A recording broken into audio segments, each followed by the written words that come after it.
discussion sur l'épineux sujet du changement climatique, mais de manière plus sereine, plus détachée.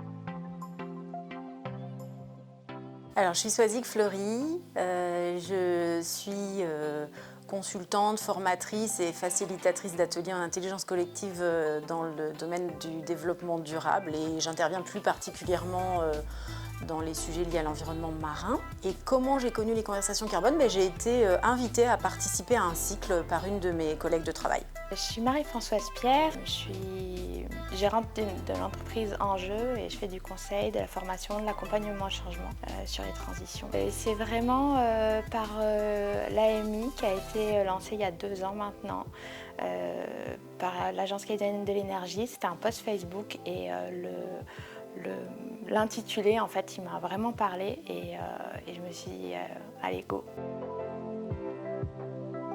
Les conversations carbone, c'est avant tout une méthode qui nous vient d'Angleterre, qui est déployée en métropole et on a la chance, grâce à l'Agence canadienne de l'énergie et l'ADEME, de les voir se déployer en Calédonie.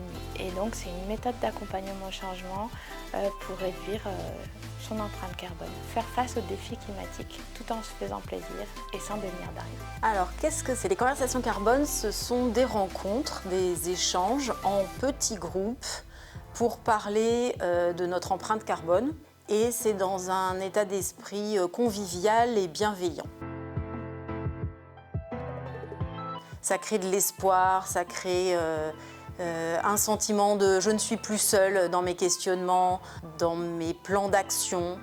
Vraiment, c'est ce sentiment de partager ses doutes, ses peurs, ce sentiment de ne pas se sentir seule et de récupérer de l'espoir finalement. En fait, les conversations carbone, chez moi, elles ont fait le lien entre toutes les thématiques qui me tenaient à cœur.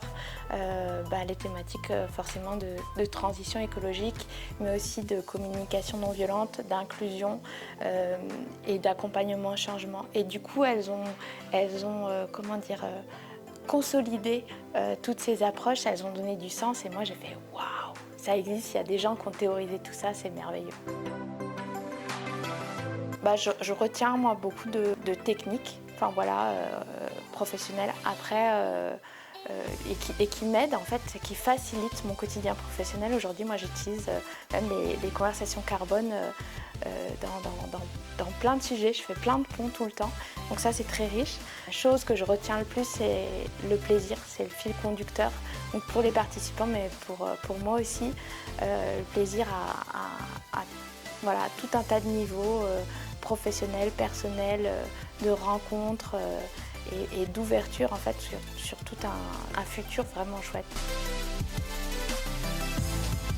C'est encore une fois l'occasion de vivre activement finalement le changement et d'être actif, oui voilà, d'être actif, de se sentir actif dans les sujets liés au changement climatique, à l'empreinte carbone et voilà, de se dire cette année je vais mettre en place une action et ça sera celle d'essayer de discuter avec d'autres personnes de ces sujets-là.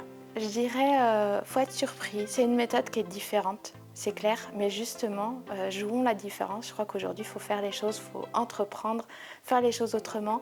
Et les conversations carbone, c'est vraiment un outil personnel pour être guidé par d'autres voies. Et c'est un outil pour guider les autres. Et au-delà des conversations carbone, c'est un apprentissage où je qualifierais d'ultra riche.